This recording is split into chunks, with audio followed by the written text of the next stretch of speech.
സ്നേഹമുള്ള കൂട്ടുകാരെ, 4 സുവിശേഷങ്ങളുടെയും അവസാന ഭാഗത്ത് നാം കാണുന്ന ഒരു അൺസങ് ഹീറോ ഉണ്ട്, അരിമത്ഥ്യക്കാരൻ ജോസഫ്.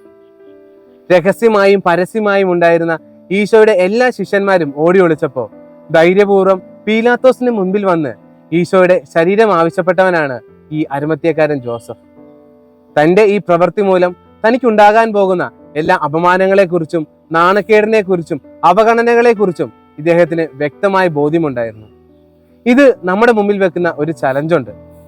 നമുക്ക് പലപ്പോഴും ക്രിസ്തുവിനെ പരസ്യമായി ഏറ്റു പറയുമ്പോൾ ഒരു ചെറിയ നാണക്കേടും ലജ്ജയും താല്പര്യമില്ലായ്മയൊക്കെ ഉണ്ട്.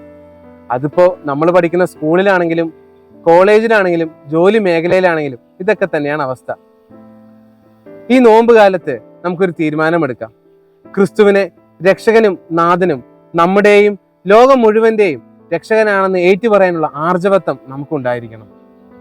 ക്രിസ്തുവിനെ പരസ്യമായി ഏറ്റുപറയാൻ കിട്ടുന്ന അവസരങ്ങളിൽ നമ്മൾ അത് പൂർണ്ണമായി പ്രയോജനപ്പെടുത്തുമെന്ന് നമുക്ക് തീരുമാനമെടുക്കാം. നമുക്കൊരു കൊച്ചു കാര്യം കൂടിയും ചെയ്താലോ? ഇന്ന് നാം കണ്ടുമുട്ടുന്ന 2 പേരോടെങ്കിലും ക്രിസ്തുവിനെ കുറിച്ച് പറഞ്ഞു കൊടുക്കുമെന്ന് നമുക്കൊരു പ്രതിജ്ഞ എടുക്കാം.